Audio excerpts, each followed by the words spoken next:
এখন আসসালামু আলাইকুম, আশা করি সকলে ভালো আছেন। তো ঢাকায় আসলে বৃষ্টি হইলে একটা মানুষের যে কী পরিমাণ দুর্ভোগ ওটা আপনি কল্পনা করতে পারবেন না। দেখেন, মানে 5 মিনিট বৃষ্টি হইলে রাস্তায় এই অবস্থা, মানে নিষ্কাশনের মানে একটা বাজে অবস্থায় আছে। মানে কি বলবো, এখন আমি আসলে একজন সাধারণ জনগণ হিসেবে এত দুর্ভোগে আছি, মানে কি আর বলবো।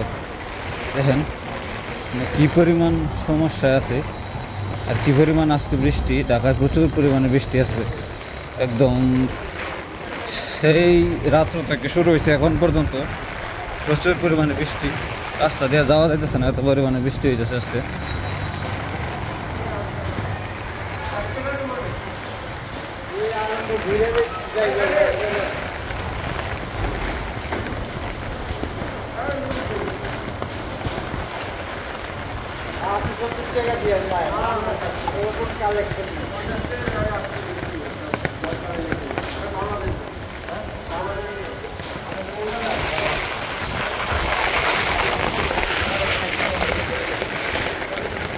সামনের দিক থেকে এত বেশি পরিমাণে দাওয়া আসতেছে, সামনের দিক যাওয়া যেতেছে না, এত বেশি পরিমাণে বৃষ্টি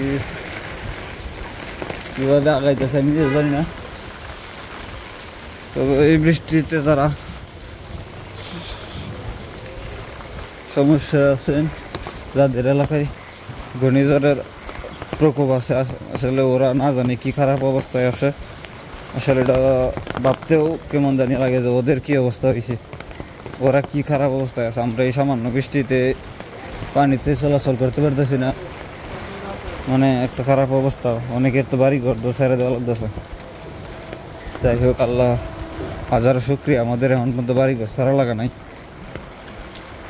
আবার অনেকে বাড়ি ঘর ছেড়ে আশ্রয় কেন্দ্রে আশ্রয় নিয়েছে এবং আল্লাহ আমাদেরকে সর্বোচ্চ শান্তিতে রাখছে।